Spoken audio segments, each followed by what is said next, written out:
rekan-rekan media, wartawan, rekan-rekan semua yang bekerja di media massa. Hari ini 6 Desember 2022, DPR bersama pemerintah telah mengesahkan RUU KUHP. Yang perlu saya underline adalah kitab. KUHP itu kitab undang-undang hukum pidana. Kitab, kata-kata kitab ini menjadi penting karena ini akan menjadi bacaan kita semua. Jadi RUU KUHP setelah melalui perjalanan yang panjang sejak 1963, akhirnya hari ini bisa kita selesaikan bersama. Kami tidak pernah mengatakan ini pekerjaan sempurna, karena ini adalah produk dari manusia. Tidak akan pernah sempurna. Nah, kalau ada yang memang merasa sangat mengganggu, kami persilahkan kawan-kawan menempuh jalur hukum dan tidak perlu berdemo. Kita berkeinginan baik, Diko juga berkeinginan baik. Oleh karena itu yang masih belum sepakat terhadap pasal yang ada, silahkan mengajukannya ke Mahkamah Konstitusi melalui judicial review. Elektronik, cetak, sahabat-sahabat semua, hari ini kita telah mengesahkan, DPR bersama pemerintah telah mengesahkan rencana undang-undang KUHP pidana menjadi undang-undang. Kitab undang-undang hukum pidana, tadi Pak Ketua bilang sudah sejak 1963. Saya kira kalau dalam bahasa Inggris dikatakan it's long overdue. Ini seharusnya sudah dari dulu kita reform. Tetapi tentunya tidak mudah. Dimulai pada zaman Pak Harto juga para ahli sudah kumpul, drafting dimulai. Kemudian pernah dimasukkan pada zaman Pak SBY. Kita bahas. Kemudian karena tidak cukup waktu, diajukan lagi pada periode pertama pemerintahan Pak Jokowi. Kita bahas sudah sampai ketok pada tingkat pertama. Ada protes tentang 14 poin. Kita tidak teruskan pembahasannya di tingkat 2. Kemudian di carry over pada periode yang sekarang. Kemudian kita bahas kembali. Presiden memerintahkan kami. Sesudah kita melanjutkan pembahasan, tim bekerja ke seluruh Indonesia, kita bawa kembali kepada ratas dengan Presiden. Presiden memerintahkan kembali kami untuk sosialisasi ke seluruh penjuru tanah air, ke seluruh stakeholders yang ada. RUU KUHP disetujui jadi undang-undang. Pasal kontroversial. Penghinaan kepada pemerintah atau lembaga negara. Pasal 240 ayat 1. Setiap orang yang di muka umum dengan lisan atau tulisan menghina pemerintah atau lembaga negara dipidana dengan pidana penjara paling lama 1 tahun 6 bulan atau pidana denda paling banyak kategori 2, yaitu 10 juta rupiah. LBH Jakarta menilai penghinaan sulit didengarkan dengan kritik sehingga sangat mungkin salah kaprah. Penghinaan kepada presiden. Pasal 218.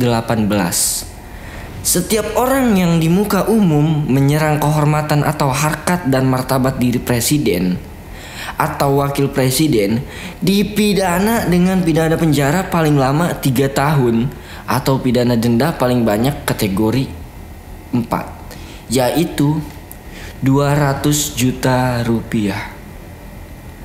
Menurut PSHK, presiden yang tidak punya fitur moralitas untuk merasa dihina, setiap komentar adalah bentuk penilaian atas kinerja.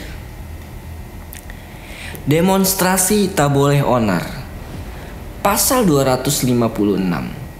Setiap orang yang tanpa pemberitahuan terlebih dahulu kepada yang berwenang mengadakan pawai, unjuk rasa atau demonstrasi di jalan umum atau tempat umum yang mengakibatkan terganggunya kepentingan umum, menimbulkan keonaran atau huru-hara dalam masyarakat, dipidana dengan pidana penjara paling lama 6 bulan atau pidana denda paling banyak kategori 2, yaitu 10 juta rupiah.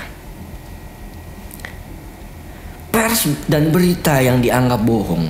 Pasal 253 ayat 1. Setiap orang yang menyiarkan atau menyebarkan berita atau pemberitahuan padahal diketahuinya bahwa berita yang mengakibatkan kerusuhan dalam masyarakat dipidana dengan denda penjara paling lama 6 tahun atau pidana denda paling banyak kategori 5, yaitu 500 juta rupiah. Dewan Pers bilang, wartawan bisa dihukum karena dugaan menyebarkan kabar yang menimbulkan keonaran. Larangan penyebaran paham selain Pancasila. Pasal 188 ayat 1.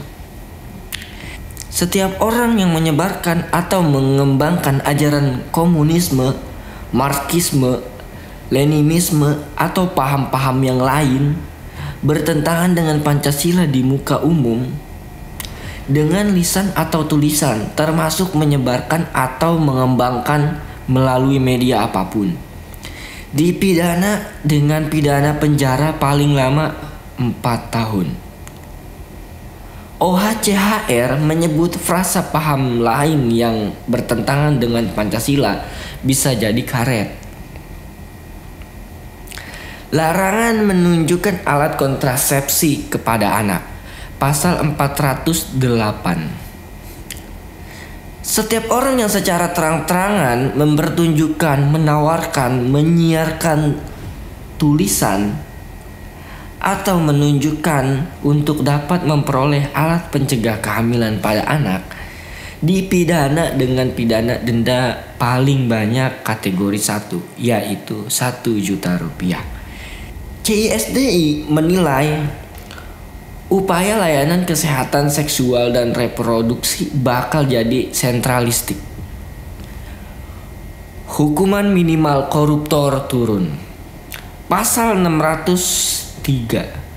Setiap orang yang secara melawan hukum melakukan perbuatan memperkaya diri sendiri, orang lain, atau korporai yang merugikan keuangan negara atau perekonomian negara, dipidana dengan pidana penjara seumur hidup atau pidana penjara paling singkat 2 tahun, paling lama 20 tahun, dan pidana denda paling sedikit kategori 2 dan paling banyak kategori 4. Padahal hukuman bagi koruptor tadinya paling singkat di penjara 4 tahun dan denda 200 juta rupiah dalam Undang-Undang Nomor 20 2001. Pencemaran nama baik.